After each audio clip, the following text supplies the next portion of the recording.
Olá, gente. Professor Marcos Dominici aqui, professor de arte. E nossa aula de hoje é arte cinética. Só deixar claro, né, que quando a gente fala, eu comentei sobre isso numa turma, aliás, em várias turmas essa semana, sobre arte contemporânea. Então, vamos esclarecer. Tudo que é feito hoje é chamado de arte contemporânea. A arte cinética é arte contemporânea. Professor, eu nunca ouvi falar sobre arte cinética. É justamente isso que a gente vai destrinchar hoje. Eu vou começar com uma obra da Lygia Clark, chamada Bichos, que eu tive, vou dar uma de snob agora, vou dar uma de antipático, que eu tive o prazer, não de tocar, mas pelo menos cheguei perto, né? Mas eu podia tocar na obra? Podia. Só que na exposição aqui em São Luís, muitos anos atrás, não foi permitido, porque senão todo mundo ia em cima. Professor, qual era o objetivo dessa arte? Ou melhor, dessa obra? O nome Bichos é justamente porque os bichos se movimentam. Então ela faz placas de metal com dobradiças e você pode ir lá e modificar a obra. Preste atenção no que eu disse. Ela se movimenta a partir da tua intervenção. E o objetivo é você modificar várias vezes o trabalho. Notem que a gente vai falar sobre isso. Então, arte cinética ou cinetismo, ele não é uma coisa recente. Ele faz parte da arte contemporânea, só que ele vem um pouco mais tempo. Ele começa ali no meados de 1950, quando a arte contemporânea começa a se organizar, não é um período específico, mas ela começa a se organizar. E esse cinetismo é um movimento moderno das artes visuais. Então, é vibrante, é dinâmica. Dinamismo.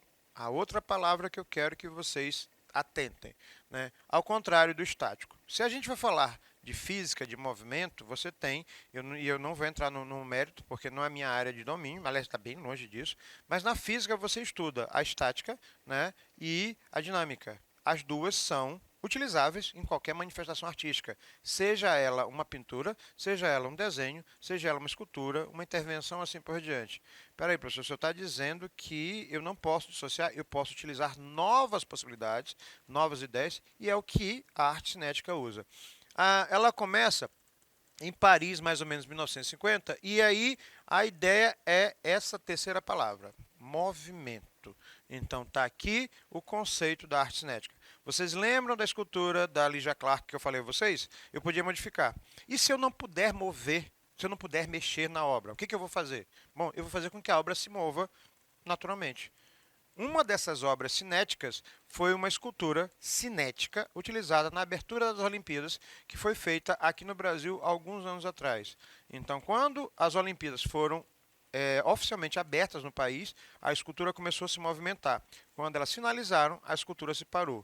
Parou, perdão. E alguns de vocês até recebem vídeos na internet de algumas esculturas que vão se modificando e à medida que elas vão se modificando, vão criando novas formas, ou que você pode mover e mudar a forma dela, que é o caso da obra da Lygia Clark. Então, cinética significa movimento, onde ela parece ter a ideia de movimento, seja numa superfície bidimensional ou seja num plano tridimensional, como é o caso do Sol, que tem um motor que faz essa obra. Professor, mas ela é bem divertida. Algumas pessoas acham tão interessantes que o efeito da percepção muda. Por quê? Porque ela não é uma escultura estática. Ela vai criando movimentos constantes, certo? A exposição Le Mouvement, em Paris, 1955, ela dá o gancho, né? A Denise René trabalha com esse conceito e vários grupos de artistas começam a trabalhar na linha. Por quê? Porque com novas ideias, novos conceitos, você desenvolve um processo diferente com obras diferentes, né? O Grupo Zero, na Alemanha, o Equipo 57 na Europa e eu não vou falar isso aqui que meu francês é péssimo, né? Em 1960, vou deixar aqui para vocês lerem, o Dart Visuel, na França. Qual é a ideia da arte cinética? Focar a atenção, em alguns casos até hipnotizar. Tem umas imagens aqui que eu coloquei que incomodou o estúdio aqui. Vou já explicar para vocês, né? Arte cinética em op art. Esse aqui é leve, mas se você focar aqui no meio, a impressão é de que as figuras estão se deslocando, né? Se você fizer um zoom 360 com os olhos, você tem a leve impressão de que as faixas em preto e branco elas parecem estar em movimento. É uma ilusão visual, trabalhada na op art, que também tem sequências na arte cinética. Onde surge a arte cinética? Ela é um braço do abstracionismo que vem da Rússia. E aí ela permite que você consiga fazer novos modelos, novos processos, novas obras, a partir da liberdade que o abstracionismo te dá. Então, é uma obra móvel. A ideia é você trabalhar com efeitos visuais que criem numa superfície bidimensional a ideia de movimento. Como assim, professor? Formas simples, coloridas, jogo de luz e sombra, entre outras situações. Quando você trata de objetos tridimensionais que tenham altura, largura e comprimento, esses objetos se movem. Quando você fala de uma superfície bidimensional, esses objetos dão a ideia de que estão se movendo. Então, são dois conceitos bem interessantes, mas ambos fazem parte da arte cinética. É o caso dos objetos cinéticos do Vasilakis Takis, em Paris, né? E aí, à medida que o tempo vai passando, esses objetos vão se movimentando com o vento, entre outras situações. Fisicamente falando, na física como ciência, estudo do movimento dos corpos, da ação das forças utilizadas para que essa mudança de movimento ocorra, formando a energia cinética. Nossa, professor, que isso tem a ver com arte? Pronto, a arte se apropriou de um conceito físico que vocês estudam em física para criar uma nova forma de manifestação, onde a percepção do espectador, o processo criativo do autor tem uma outra versão. Então, o objetivo, levar a arte para a vida de uma outra forma. Né? Muito hoje a arte cinética trabalha com luz. Peraí, aquela representação que teve recentemente aqui em São Luís, cheia de luzes, cheia de. Eu poderia classificar como arte cinética, e já vou entrar num outro conceito que mexe com várias outras possibilidades, que a gente já puxa para arte híbrida, que também é contemporânea, mas pega um pouco desse conceito da arte cinética do movimento. Chegamos nisso. A instalação, né, tem um ventilador embaixo e a peça se move constantemente. Pronto. Cada vez que eu tirar uma foto dessa peça, o desenho da peça vai ter um formato diferente. Cada vez que eu registrar ou perceber visualmente somente, né, ela vai estar em constante movimento. Não é uma obra estática, por isso chama arte cinética. Ela rompe com a ideia do reto e ela começa a construir novos valores e você tem o cérebro inundado com uma série de percepções diferentes. Se você participa, por exemplo, de uma instalação onde você faz parte da obra e ela é cinética, te prepara porque tu vai ficar maluquinho lá dentro. Né? Se eu não me engano, tem uma exposição que trabalha com ilusões visuais em um shopping aqui de São Luís que ainda está em cartaz. Verifiquem porque vale muito a pena. Obras de arte em terceira dimensão e obras de arte em planos bidimensionais. A engenharia, a ciência exata, fica à disposição da arte. Ou seja, você não está simplesmente partindo do teu processo criativo. Você começa a depender de novas tecnologias, de novas áreas e de outras áreas de atuação. Recursos tais como eletromagnetismo, motores, vento, água, efeitos especiais, ilusões de óticas. Né? Professor, por que o senhor está falando disso? Eu vou deixar vocês maluquinhos nessa imagem aqui, porque dá a impressão de que está em movimento, enquanto eu falo. Por quê? Porque o objetivo é você perceber que o teu cérebro brinca com essa situação. E quando você participa de uma exposição com objetos cinéticos, você toca em um e eles formam outros desenhos. Você pode fazer isso com ímãs, com o efeito de água e óleo. Incrível, dá para fazer isso muita coisa. Interação aqui que eu acabei de falar, interação da obra com o espectador. A nova perspectiva é considerada, o ponto de vista do observador é considerado, né? Eu vou utilizar materiais diversos, móveis, fios, tudo aquilo que possa me criar novas estruturas, novas percepções, eu vou utilizar da arte cinética. Eu não preciso mais fazer somente uma escultura com um material, eu não preciso fazer mais uma pintura que eu fique distante e não possa tocar ou não posso interagir com ela. O objetivo é, eu posso ficar maluquinho com o movimento da obra ou eu posso ir lá e tocar na obra e intervir na obra. São novos conceitos. Essa valorização da interação do espectador com a obra permite uma nova visão do formato que deixa de ser simples e repetitivo. Né? Professor, isso aqui é muito louco. Pois é, a arte cinética ela te leva a novos valores de percepção. Né? Eu poderia fazer, por exemplo, um cenário de uma peça de teatro, eu poderia fazer um cenário de uma festa, eu poderia colocar isso aqui num ambiente onde as pessoas pudessem interagir com as bolas, e assim, com os cubos e as formas, com certeza. Né? Essa exposição é do Yataka Toyota, né? E aí ele mostra essa ideia do ritmo do movimento a partir das formas mais simples. No Brasil, você tem representantes da arte cinética que são importantes, são interessantes? Sim. Né? Luiz Sassilotto, Lygia Clark, que eu falei para vocês, isso em 1960, 50. Né? O Abraham Palatnik, Almir Mavigné e todos eles trabalham com esse abandono da imagem estática e criam a ideia do movimento, onde o próprio público pode ir lá e completar a obra, o que é interessantíssimo, né? Por exemplo, um dos objetos cinéticos do Palatinic é justamente esse, de 1966. Na época, você podia ir lá e mexer, porque os arames eram flexíveis, então você podia modificar. Depois, com o passar do tempo, né, se permitiu que a obra ficasse visível, mas a própria estrutura da obra, visível não, estática, sem poder movimentar, mas a própria estrutura da obra já dá a ideia desse movimento. E ele permite, em outros móveis, que a gente consiga fazer isso. Antes disso, no dadaísmo, Marcel Duchamp já começa a jogar assim, ó, a bomba da semente que vai dar a vazão à arte cinética. Como assim, professor? Quando ele coloca uma roda de bicicleta presa num banco, né, ele muda a ideia do conceito da obra, porque a gente chama isso aqui de ready-made. Né? O que é um ready-made? É quando eu pego um objeto comum, convencional, normal, a roda e um banco, e transformo ela num novo conceito artístico. Óbvio, eu vou ser sincero, eu não sei vocês, mas se eu chegasse perto dessa obra, eu ia fazer isso aqui, eu queria mexer e fazer com que a roda girasse.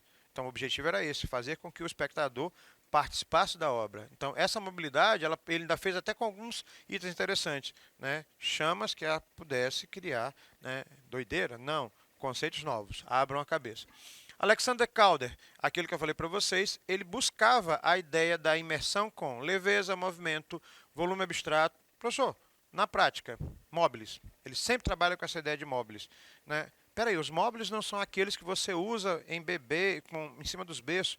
Gente, aquilo tem uma função que vocês não têm noção. Na hora que aqueles móveis se movimentam, o bebê tem a atenção voltada para eles. Por quê? Porque a movimentação, né, permite isso. Experimente colocar algum brinquedo na frente de um bebê logo nos primeiros meses e ele vai deixar de olhar para onde ele está e vai olhar justamente para aquele brinquedo. Não é diferente com uma pessoa adulta, né? Tanto é que, por exemplo, quando a gente está dirigindo, a gente tem que ter muita atenção ao trânsito, porque o menor movimento te tira de foco. E alguns de vocês com foco é uma coisa zero, né? Victor Vasarely, ou Vasarely, né? Ele é um representante, é considerado o pai da OP Art, Optical Art, ou seja, ilusão visual, onde algo plano parece estar em movimento. Então vamos dar a doideira agora. Eu não vou olhar para isso aqui porque eu estava ficando tonto. Enquanto eu estou falando, eu vou falar sobre a Op Art, que cria a ideia de movimento, porque a impressão que tem aqui é mais fundo e aqui é mais côncavo, quando tudo é plano. Professor, tira isso daí na vista. A ideia é essa. Por quê? Porque essa sensação de movimento só com padrão preto e branco é o conceito da arte cinética do Victor Vasarely. Linhas e brincadeiras de cores são a tônica do trabalho dele com efeito de claro e escuro bem nítido, certo? O Palatinic, que eu falei para vocês, ele trabalha com aparelhos cinecromáticos, ou seja, eu vou criar movimento com cores. Espera aí, eu já vi isso em algum lugar, professor. Pois é, a TV, ou melhor, as redes de produção de audiovisuais usam muito isso aí. Tanto é que algumas séries e filmes que vocês assistem têm muito esse conceito da obra do Palatinic, né? Onde cor e movimento fazem você dar uma surtada na imagem para chamar a tua atenção para determinada situação. Os aparelhos que investigam as potencialidades da cor, da luz e do pigmento elétrico. Muito desses efeitos de cor e luz são utilizados, por exemplo, em boates e na discoteca nos anos 70, que é aquele jogo de luz, ou então um movie, aquela luz que se movimenta, você coloca um abajur no seu quarto e o negócio fica girando com várias luzes, tu fica doidinho naquela situação. Pois é, esse é o conceito da obra dele. 1950 foi a primeira experiência, e aí ele chega nisso aqui, ó, uma quantidade de luzes que se movimentam. E, professor, eu poderia dizer que os jogos de luzes das árvores de Natal, eles têm esse conceito do cinecromático, com certeza, porque como as luzes se movimentam, né, elas criam um efeito diferente. Desligue a luz da sua sala, coloque uma árvore de Natal e ligue aqueles jogos. E eles vão mudando a sequência. Em alguns momentos, tu tem a atenção voltada, em outros, tu literalmente perde. Onde você tem ambientes, onde você tem esse efeito cinecromático, como é o caso que aconteceu há 2 semanas atrás aqui em São Luís, no dia do aniversário de São Luís, e todo mundo colocou isso em redes sociais, aquele efeito de luz, pois é arte cinética sim, né? Esse aqui é um das obras do Palatinic, que brinca muito com essa sensação de luz e movimento, e que pode deixar alguém maluquinho a partir disso, né? Tem pessoas que têm... talvez eu esteja errado, mas tem algumas indicações de filmes, de séries, que colocam logo nisso. Tome cuidado com a mudança e efeito de luz na série, porque pode causar problemas com pessoas com epilepsia. Quando você muda essa luz rapidamente, teu cérebro demora a codificar, decodificar a imagem e tu pode literalmente dar um piripaque. Isso não é teoria, isso é comprovado cientificamente. Tanto é que alguns filmes, animações têm isso. Você pega uma imagem, vai superpondo uma sobre a outra. Então é tanta imagem que quando a luz explode, tu vai junto. O efeito da arte cinética e é arriscado para algumas pessoas. O Leparc, Júlio Leparc, ele é argentino e ele trabalha com reflexos e cores no espaço. Né? A ideia é fazer com que o público entenda esse processo, mas também crie novas percepções. Como? Né? Esteja dentro, participe da obra. Professor, na prática, né, você vai lá e você toca na obra ou você está perto da obra. Né? A primeira obra ela tem engrenagens com materiais flexíveis. A segunda é um jogo de luz e sombra onde o espectador pode estar no meio e ele faz parte da obra. Doideira. Eu, professor, gostei disso. Pois é. A ideia é que essa interação e mobilidade do participante complete. Professor, já teve exposição dessas aqui em São Luís? Sempre tem. O problema é que vocês não vão. Né? Então pesquisem porque você acha com relativa facilidade. O Carlos Cruz Dias é venezuelano e ele trabalha com o design e as tecnologias digitais. O computador pode ser utilizado para fazer arte? Com certeza. Só tem um detalhe: ele é ferramenta. As plataformas digitais, qualquer rede social que você utilize, pode ser facilitador desse processo da arte cinética? Pode, mas eles não são a arte em si. Eles são ferramentas para o trabalho. O artista trabalha criando um diálogo entre os envolvidos. Conforme o participante se movimenta, a percepção das cores e das formas vai se transformando. Ele conversa com as cores. Isso aqui não é pequenininho, isso aqui é uma sala inteira, onde você anda pela sala e as cores fazem parte de você e você delas. Em alguns casos, não é a sua obra do Jazz, você pode mexer a mão e o sensor ele vai modificando a luz a partir do teu. E, professor, mas isso existe como tecnologia hoje? Pois é. Então a arte vai um pouco mais além do que você imagina que seja só uma pintura bidimensional ou uma escultura simplesmente para você olhar no meio de uma praça. Né? Ela pode ser interativa a partir desse efeito de luz. Né? Tanto um quanto o outro. Tem até alguns efeitos de texturas que são feitos com paetês. Eu vi uma vez de uma aluna minha, onde a gente passava os dedos no paetê e criava um desenho diferente com a modificação das cores e dos efeitos dos paetês. Mas também existe, por exemplo, no sistema 3D, onde você coloca os óculos e tudo modifica-se ao seu redor. Pronto, a arte cinética dele tem a ver com luz e movimento. O Yuri Messen Yakin, né, ou Yakin, né, ele é suíço e ele trabalha com várias escolas importantes do mundo e o trabalho dele é pautado na impressão do movimento, novamente, só que com música, com sons. À medida que você se movimenta, cada movimento seu tem uma sonoridade diferente. Tu já imaginou num local, você está num ambiente completamente, né, aleatório. Você anda, à medida que você anda, cada movimento seu cria uma sensação sonora diferente. Te prepara que é uma experiência bem interessante. E aí, nos anos 70, ele vai acrescentando luz e neon. Esse acréscimo da luz neon cria coisas desse tipo. Né, das cores de neon. Para vocês que têm aqueles marcadores de texto, são todos coloridinhos, que parecem luminosos da estrada da BR, é mais ou menos isso. Agora imagine aquilo onde você participa da obra e à medida que você vai se movimentando, o som vai aparecendo, vai te modificando.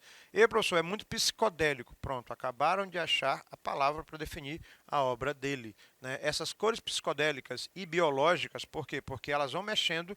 Professor, o corpo pode mexer com o efeito sensorial da pessoa? Com certeza. Né? Tanto é que uma cor pode ser exatamente a forma como você tem para se expressar os sentimentos. Né? Estamos terminando nossos artistas da manifestação cinética da arte. O Aguilar Kosick, o Gyuli Kosick, ele é escultor, poeta, artista plástico, teórico e é considerado um dos mais pioneiros da arte cinética. Vou explicar para vocês por quê. A primeira escultura articulável, lembra da Lygia Clark que eu coloquei no final?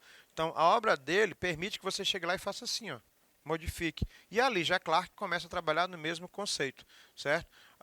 O Theo Jensen, que é um holandês, ele trabalha, eu vou fechar com ele, eu acho o trabalho dele, pesquisem isso. Absolutamente fantástico. Isso aqui não é uma coisinha pequena, isso aqui é gigante. Vejam os vídeos dele na internet. À medida que ele monta uma estrutura dessa com canos, né, e vai mexendo com garrafas, o vento da praia faz com que essa construção se mova sozinho. Vocês não têm noção do que é isso. Só para ter uma noção, a altura de uma pessoa em relação a essa escultura é isso aqui, ó. E aí você vê um bicho desse se movendo no meio da praia porque o vento faz com que ele se mova naturalmente. Pesquisem. Pessoal, como é o nome dele? Né? Vou voltar aqui, ó. Theo Jensen. As esculturas são chamadas Strange Beasts, ou bestas, ou bichos gigantes. Um abraço para vocês. Fui.